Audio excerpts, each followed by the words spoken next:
Good afternoon. My name's Blake. And I'm Shan. And welcome to Blake and Shan's Book Club. I believe is what we've settled on. I forgot. That's what the pause was. Today we're going to talk about our February reading wrap-up. So before we start, you need to know something about me, which is that I'm actively reading through every Agatha Christie novel that has been published. So don't be surprised when there's a lot of Agatha Christie on this list.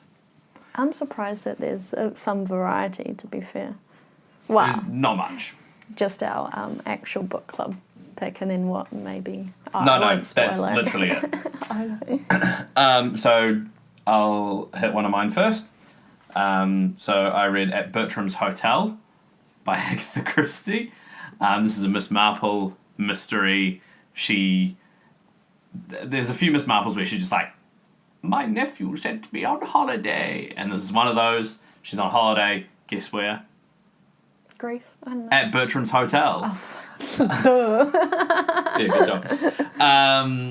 She's on holiday there. Circumstances transpire. It's got a particular kind of tone and setting.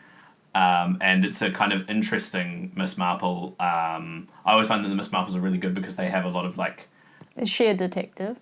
Yeah, sort of. Amateur detective. She's like an fluffy old lady who, happens to be well versed in the psychology of murder. As old ladies tend to be. Yeah. She's seen a lot of the evil of the world, and so she can identify it. But this one's like, it's pretty chill. I guessed pretty much the plot of what had happened, but I was slightly wrong. I'm going to give it to myself, though. And overall, it has a really nice kind of like setting. There's some interesting, of the times discussion, but it's not like the greatest Miss Marple or Agatha Christie, but certainly enjoyable, worth a read, but not like highly recommended. What did you rate it? Probably like 4 stars, 4.25. What did I rate it? No, you have to go back. 4.5. I rated it 4.5, and that's probably because I guessed the I was going to say, for someone's like, it was average. 4. Oh, that's another thing to know about Blake. He gives everything either a 4 or a 5. It was good. One of them I did not give a 4 or 5. It was good. It was just like, it was nothing like that stood out too much. All right, what did you read? Well, I started off February reading the 3rd novel in the Emily Wilde's series. So this one was Emily Wilde's Compendium of Lost Tales by Heather Fawcett. These are the books that I thought were by Emily Wilde. Yeah, no. No. No, that's the character. Yeah. I got it now. So this one I gave 3.75 stars. I think it was very similar to the other two in terms of kind of structure, and I don't think there was that much character growth. And considering that she'd finally made her way into fairy, that's probably the most I can kind of say without giving it away. It was kind of a bit like lackluster. It lacked luster. Yeah. What'd you rate it? I already said 3.75. I was listening. Yeah, clearly. I reckon if you're into those sorts of like cozy fantasy, but not really, the first two, like I'd probably just read the first one and you'd be sweet. Itch that scratch, but yeah. So I finished. It was my first book of Feb. Scratch that itch? Yeah. Yeah. You said itch that scratch. Yeah, itch that scratch. Cool. The next book that I read in February was by Agatha Christie. It's called The Pale Horse. It's one of her standalone mystery novels, so not like one of the in the character series. It was a bit weird. Just as a warning, I'm going to say some stuff, and I'm going to tell you how much I rated it, and you're going to be surprised by the rating based on the things that I say. You prepared for that? So, it's about a guy, and he hears about a murder that has happened, and he hears about a place that like does murder for hire via psychic powers. And he's like, you know what? I'm going to investigate this because I'm a journalist. And then he does, and, you know, a bunch of stuff happens.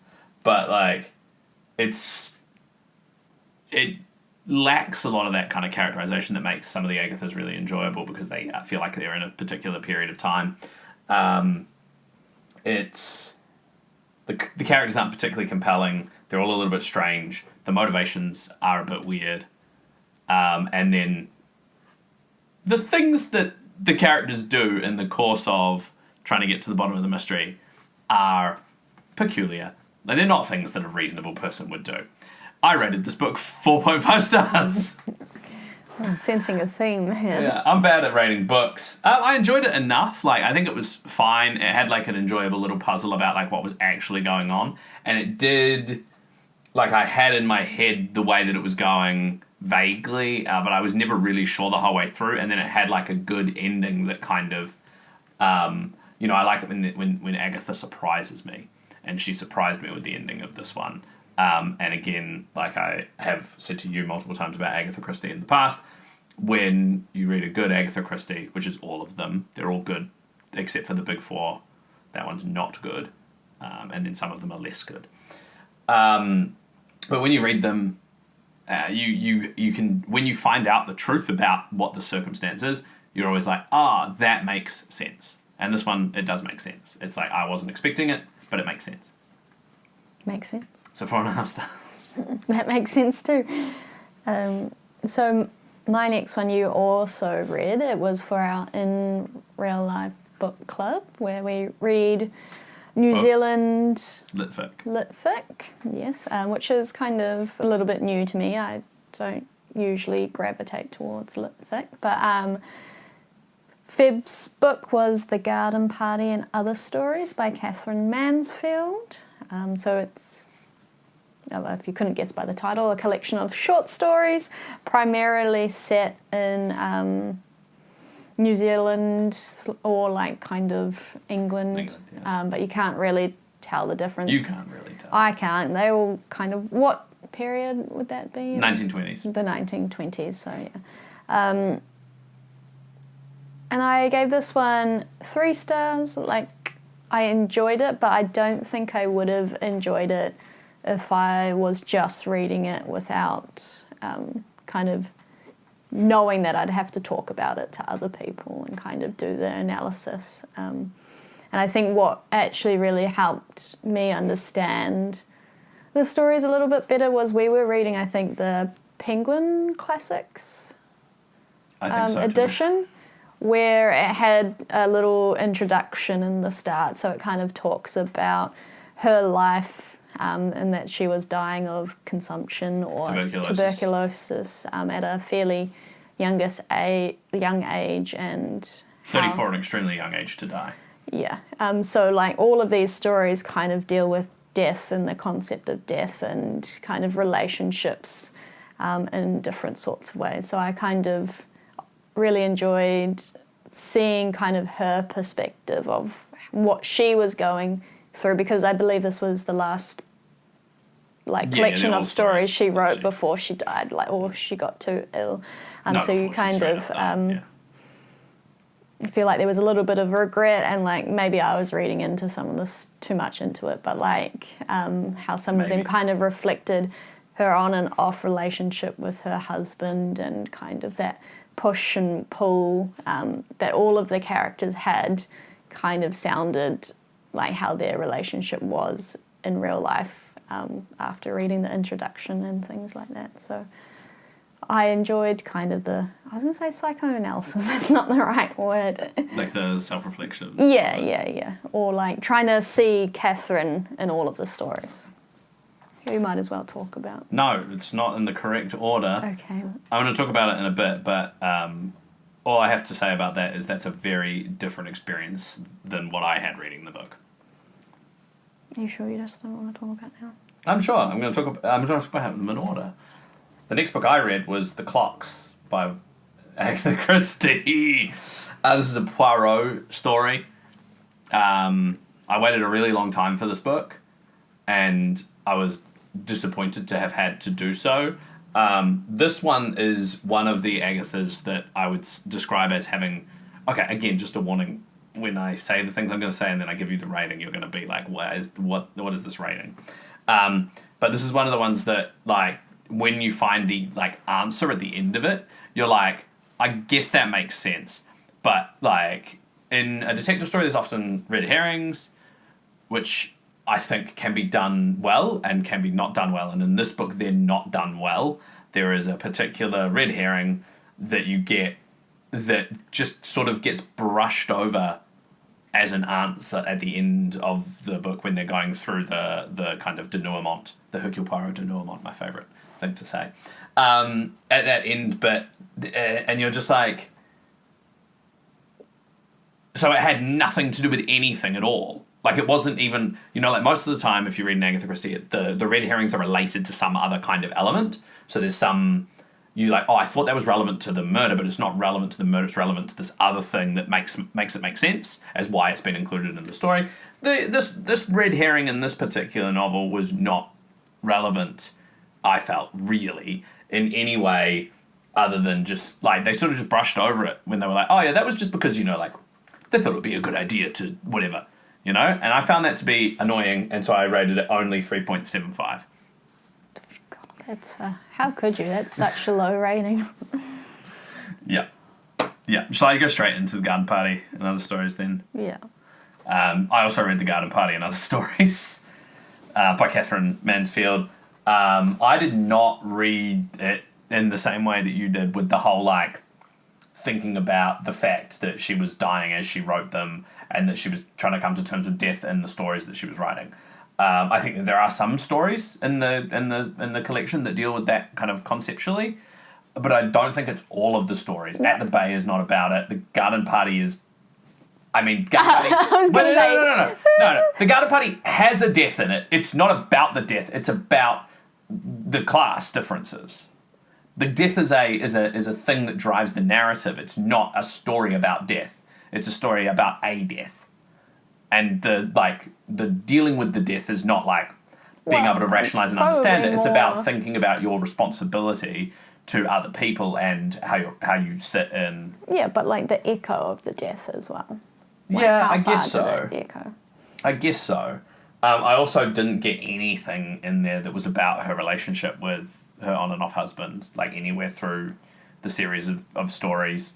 I think, the structure of the collection is there's one quite long story, which is really just... I feel like Katherine Mansfield's stories are kind of like a painting, some of them in particular, but the Bay really, it doesn't have a plot. A lot of the stories didn't really have a plot. They just had a bunch of things that happened over a period of time. You're looking into a window, into a period of time where a bunch of things happen, and then the story doesn't end, the window ends.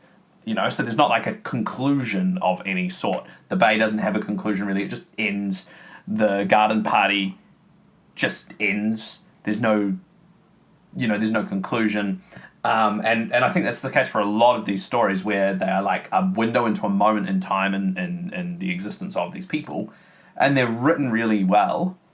The writing itself is really nice. Mm. You get a real feel for the characters that are in the stories, but I don't think that they're necessarily about anything so much as a window into a moment in time, or a window into a moment where people are dealing with something. So there are some stories in there which are about people dealing with and coming to terms with death. There are some stories in there there's one story which is 4 pages long, which is just a bunch of people are off work today because it's a public holiday. And here's what they're all doing. And in my head, that's a painting. You imagine a painting of a square where there's all these different people that are on their public holiday, and they're they're sitting around a fountain and doing some stuff. And then there's some people on a bench. And then there's some people at a cafe getting attacked by those little wasps that attack you whenever you're in a cafe in Europe. And then the story ends. And it's okay, that was just about oh, look how full of life the world is. So I guess they're about something. It's also like life goes on. I also firmly believe in the concept of death of the author, and so like theoretically it doesn't matter what Katherine Mansfield intended to include into the stories. The stories live in terms of each of our interpretations of them, and those interpretations are not wrong, they're just different. So you are right and I am right. What was your favourite one? Do you remember? I think I told you the... I think you said the Colonel or the Bay. The Colonel's Daughters I really liked. That was my favourite. The late Colonel's Daughters. Yeah. Oh, sorry, our dog's come to say hello, Doopy. Hi. What was your favourite story? Did you have one? No. What was your next one that you ate? No, not ate. Well, the next one I read was Snake Eater by T.Kingfisher. So I've read a few of her other novels. I think it's their novels, I should say. I don't actually know. Oh, there goes my microphone. Thank you, Toby. I'll put that back on. Where was I? Look what you've read a few of Kingfisher's novels. Yep. So this one was probably the weirdest one I've read so far. The other ones are more like proper fantasy, but this one was more set in like a desert town with a lady who's kind of having a midlife crisis because all of these kind of very big events had happened, and she kind of just essentially ran away and went to a desert where she thought her aunt was living.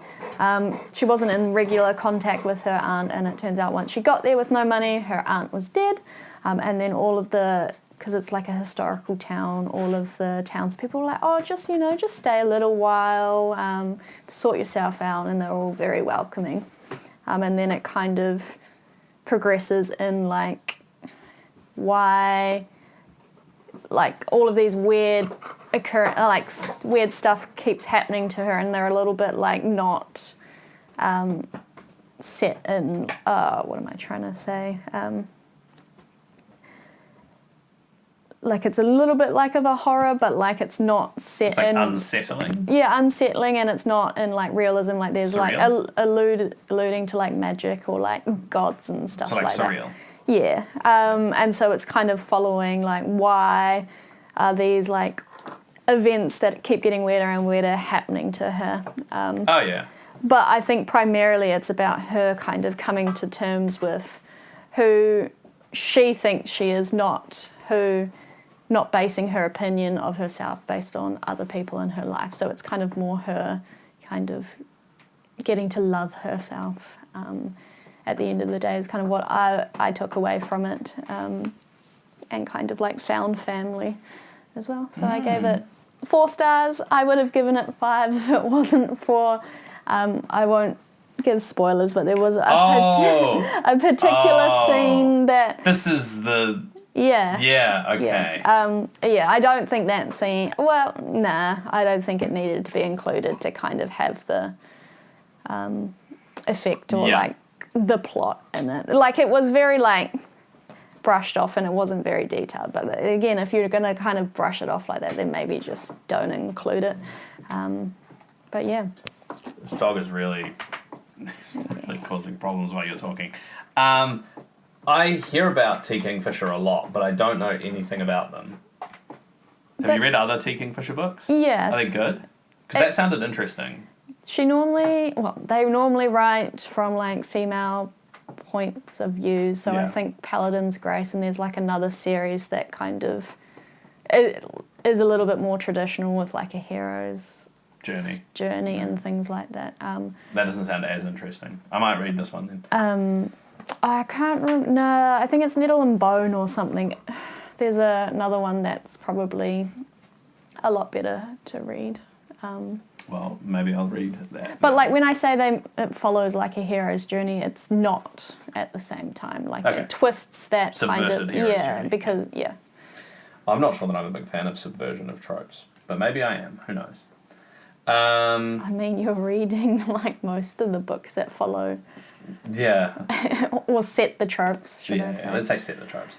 The next novel that I read in February was By the Pricking of My Thumbs by Agatha Christie. This is a Tommy and Tuppence novel, one of the lesser known characters. They are really, they're really interesting. There's only, I think, 4 Tommy and Tuppences. She wrote one in the 20s. There's one collection of short stories which is from the 30s. Then there's a novel from in the centre of World War II, and then the next novel is in the 60s, where they're obviously significantly older than they were in the 20s. And then there's a final one that's in the 70s, and I think there's only 5 Tommy and Tuppences, and Tommy and Tuppence are. So in the first novel, Tommy and Tuppence kind of are amateur detectives, and they try to get involved in some stuff. They get looped into the Secret Service by some big dog guy. And then at the end of the novel, they get married, and it's all very cute and sweet and lovely. Spoiler. And then the second one is a bunch of short stories about them being in a detective agency. The third one's they're doing some spying in order to basically stop the invasion of Britain during World War II. That was considered to be a thing that might happen, the invasion of Britain by the Nazis. And in this one? And in this one, there's an old folks' home. Yeah, that's where you go. There's an old folks' home that Tommy's aunt is at, and then she dies, and her friend had given her a painting it was on the wall, and they went to take the painting, but Tuppence wants to say to the person that gave the aunt the painting, do you want this back? Because you've only just recently given it to her.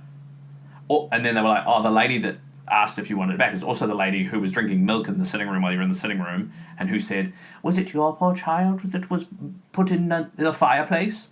And Tuppence was like, that's a strange thing to say. And then they all said that the old lady was senile, because a whole bunch of this book is just a diatribe about how all old people are senile, and it's so sad that they have to go to old folks' homes these days, because this is set, I guess, at a time when old folks' homes were a relatively new thing.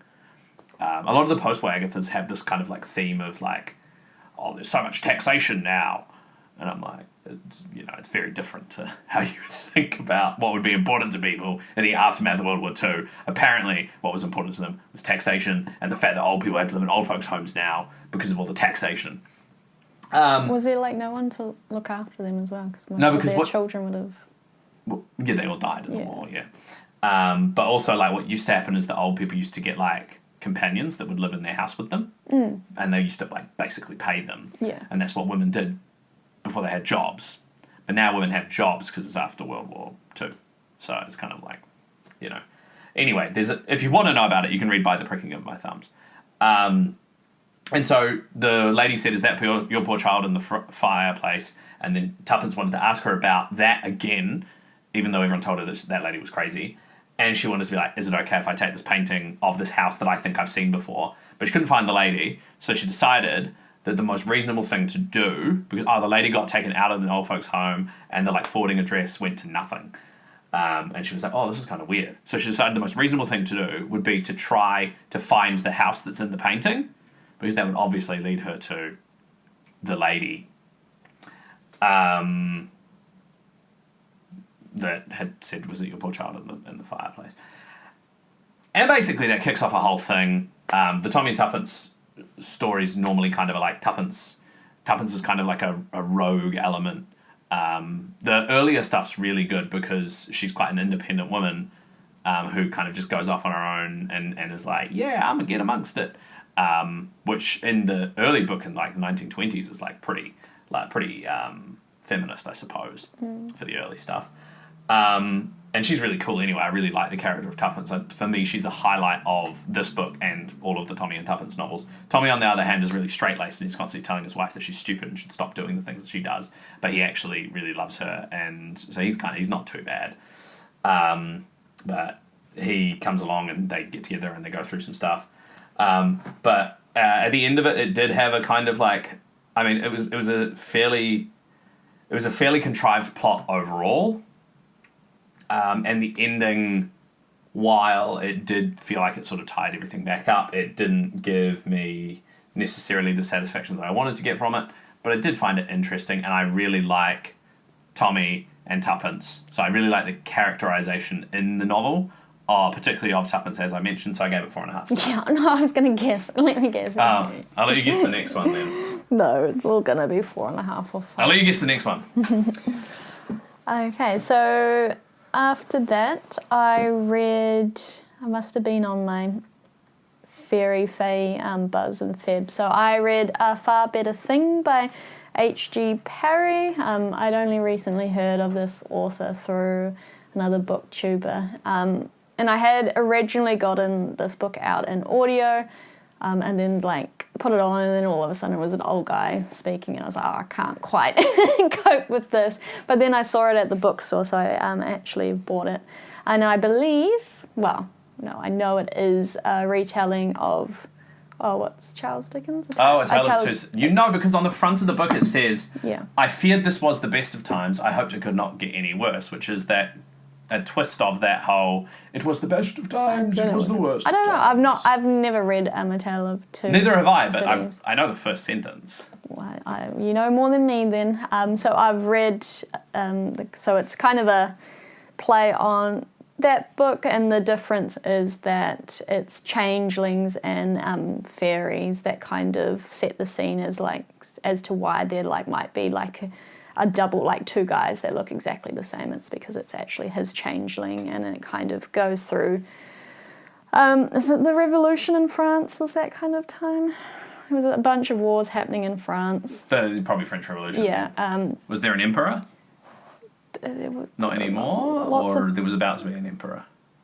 I don't know. There was the monarchy got disestablished or Yeah, something. the French Revolution. Yeah. Did anyone get their head chopped off? Yeah. Everybody was getting their heads chopped off. Did anyone say let them eat cake? No, not that I heard in the book. Missed opportunity. So this one's a historical fiction, fantasy. Yeah. And I really enjoyed it. I read it in 2 days. I couldn't put it down. It was very dark and gritty, and I quite liked... I hadn't really read a fae story set... it wasn't... some of it was in England and France, and then some of it, the flashbacks were in Fairyland. Fairyland. Because these Is guys that the second city, Fairyland? No, England and France, I guess. Those two famous cities of England and France. Yeah. Oh, well, you know what I mean. I know what you mean. You messed me up. I can't remember where I was at now. You haven't read a fae story? No. That's not what I was going to... I don't think that was really relevant to what I was going to say. Where I guess, being fairies or changeling, it was still driving the plot, but it wasn't, the main... Oh, yeah. Backdrop. It was more because they're changelings, they're kind of forced to do the fairies, dirty work in the mortal world. What's a changeling? You steal the human baby, and then you swap it with the fairy baby. So the fairy baby grows up in the mortal world, and then they take the... Is the fairy baby the changeling? I think they both are. I can't... Okay. Honestly, I can't remember which way around it is. But you take the human baby, you put it in fairy, and then they kind of... Become a little weird. Yes, and then once they get to a certain age, they can go back to the mortal world as servants, or... they can say, hey, I'll stay, and then they can turn into a fairy. So our main character goes back, because reasons you'll kind of gather while you read the book, and then so therefore he's forced to do the dirty work, and then he is trying to figure out why this particular fairy keeps coming back and ordering him around, because other fairy, you're not tied to just one fairy, and then so he's trying to figure out why this fairy has such a vendetta against him, and then he kind of recognises the fairy and then realises, oh, I actually hate your guts, which you kind of figure out later in the book as well. And then it kind of happens with the backdrop of the French Revolution. And yeah, it was good. Have you already said what you rated it? Did I? I gave it 5. As one would. You read it in 2 days, yeah. Yeah, if you said you enjoyed a book, you would give it 5 stars, or even 4.5. Agree. Cool. This one is the last one that I read in February. It is a shocking turn of events by Agatha Christie. It's called Halloween Party. It's a Poirot novel, but it also includes a guest appearance from Miss Ariadne Oliver, which is kind of like Agatha Christie's self-insert parody character. Oh, God.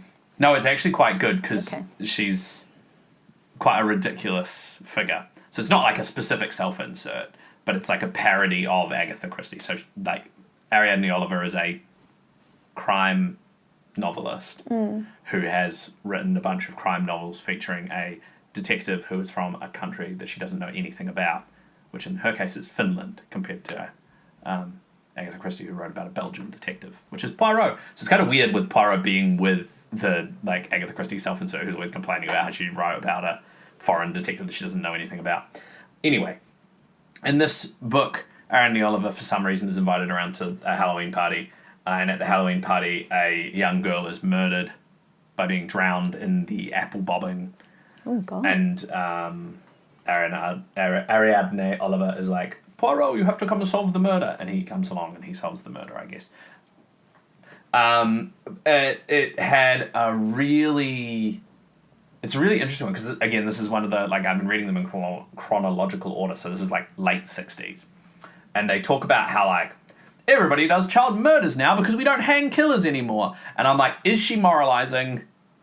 Is she moralizing? Or is she, just being other characters are just moralizing because that's what everyone is talking about at the moment? I'm not sure. But they do spend a lot of time talking about how you shouldn't let people out on parole and you should definitely be hanging murderers again.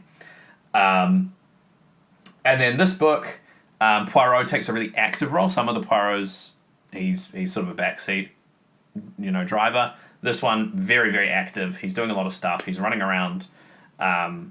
He's ducking through hedges, all sorts of stuff, which is kind of fun. But I feel like in the later Poirots, she's lost kind of the spirit of the character. He doesn't talk in the way that he used to in the earlier stuff. The characterization of him has shifted a little bit in a way which makes him less appealing. He's now just the guy that's got kind of an ego and solves murder mysteries while having kind of an ego. And so that's a little bit disappointing conceptually. But overall, the plot of the story was relatively good. Again, I found it to be a little bit predictable. I was able to kind of pick up the threads of it. I had understood who the murderer was early, but I hadn't fully articulated out the motivations. But nonetheless, I was kind of yeah, this all makes sense. It all hangs together. I picked up all the threads. It's all fine, but definitely not one of the greats. Would you like to guess what I rated it? No, I think I saw this one on Fable, so... 3.5 stars. Yeah. Which is pretty low for me. I know it doesn't seem like it's low, but it's low for me. The Agatha Christie's that I liked the least, the one that I liked that I hated, I rated 1.75 stars, which is, I think, a proper rating for a book you don't like. And then my second lowest Agatha Christie, which is the 7 Dials Mystery, I rated 3.25. Oh, so this is not far this is off. This is a low rating for the Agathas for me. It just just wasn't as good as what I expected from her. Well, in any case, it seems like I've caught the Agatha Christie bug because I finally got around to reading Blake's favourite book of last year that he read, and that was The Murder of Roger Ackroyd. And yeah, I really enjoyed it. I gave it 5 stars. Correct. It was really well written. I loved the characters, and I think the final kind of scene kind of had a really big payoff, and I won't go into too much detail, but obviously the plot of the book is Roger dies, and you have to kind of try and figure out, outside of like who lives in his house or is in close connection to him, may have murdered. Who done it? Who done it? A classic Who Done It, and it was a Poirot Yep. book. So he's there growing marrows. Vegetable marrows specifically. Yeah, not bone marrow. And allegedly, like, does he say it in every book that he's retired? And then he's like, yeah. No. Well. He starts off saying he's retired. Also, this book is written 40 years before the books that I was reading. How old is this man? He's the same age the whole way through, pretty much. He's just always elderly. Yeah. But yeah, like I said, the characterization changes quite significantly. So this is one of the ones where he still has that, like, yeah, he had a bit of, characterization. he was definitely full of spunk. Did he say the little Griselles? Yes, he did. Of course he did. I think at least he a didn't couple say of it times. in Halloween Party. That's how you know it's a shit You know, book. yeah. But I won't go into too much other details because we've actually done a video where The spoiler-heavy version. Yeah, the spoiler-heavy version where I kind of somewhat get, talk about the plot and all of the characters, not calling them the correct names. And guess the but murderer. essentially doing a little exercise to see if I could guess the murderer. So you'll have to watch that video to find out whether Yes.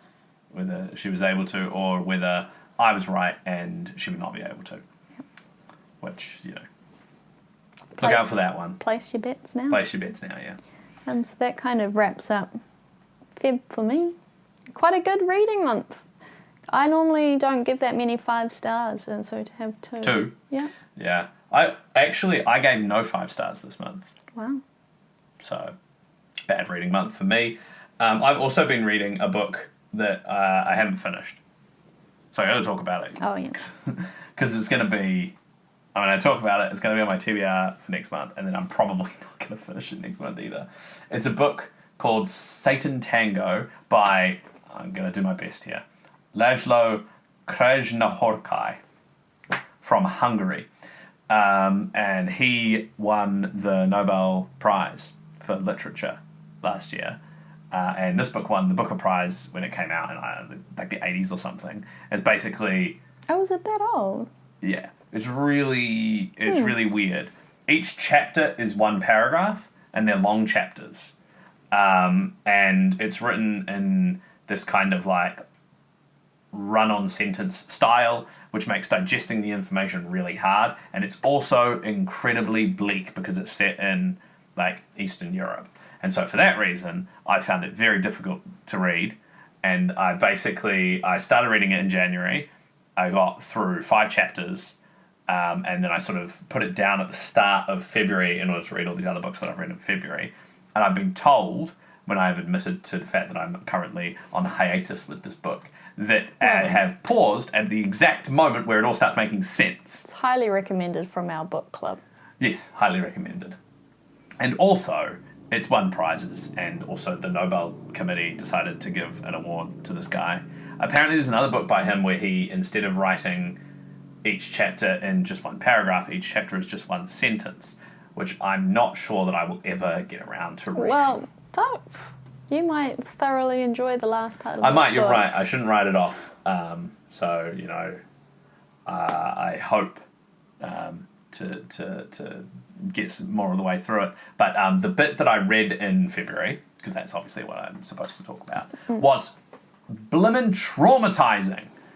It was so... Like, the rest of the stuff had been kind of, like, confusing and sort of bleak in its setting. Like, they're sort of people that are living these kind of lives where they don't have that much purpose, and they're all, like... They have these complex, toxic relationships with each other. And that's fine. And then this chapter was, like... It was just... I don't want to spoil anything, so I'm trying to figure out how to say this without spoiling anything. You probably can't. But basically, the person whose life was bleak was younger, so that was bleaker. And then the circumstances that transpired were significantly worse and included a bunch of things that you just, like... It was, like, not a fun thing to be reading about. And it was also like completely disconnected from the rest of the novel up to this point, and also kind of its own standalone story. Oh. And I was like, why did I have to know this bit? Maybe the later chapters will reveal to me why I had to know this bit. But it was like... Kind of like, this is me being biased, but I kind of feel like in books like this, you typically... You just have one like chapter which is just like... Yeah. Just get traumatized. This is... Yeah, actually, no, this is like A Little Life by Hanya Yanagihara, where you just have that like section of the book where it's just like, hi, here's the trauma. Suffer. Read and suffer. And that was kind of what this bit was. I'm also partway through Passenger to Frankfurt by Agatha Christie, which is a standalone again, and it's about a guy that like is on a plane, and then some chick's like, are you yawning while I'm saying this to you? I thought I did a good job. No. There's a guy on a plane, and this chick comes up to him and says, I kind of look like you. Can I steal your identity? Because otherwise I'll get killed. And he's like, okay. But then he's going to get killed. No, he doesn't get killed. Oh, okay. She steals his identity, and then she goes back to the UK, and then he goes back to the UK, and he's like, what was that all about? And so the book's about him being like, what was that all about? And so far, it's weird. So, again, that's something I'll be looking forward to finishing. Well, here, final thoughts, and hopefully Yep, with the March. final minutes of February. Maybe I'll get through the rest of that book today. tonight. Yeah, maybe. Oh. Probably not. I don't think so. No, I doubt it. That's it. That's February. Wrapped for up, us. yes. The dog you may be hearing the dog barking now. He wants this video to be over. Yeah. He wants pets. Yep. So I guess that's the end of the video, so we can go pat the dog. From all of us here in the Blake and Shan Book Club, which is both me, Blake, and she, Shan. Don't forget Toby! Who has revealed himself now. Thanks for listening, and we'll see you next month. See ya. Bye.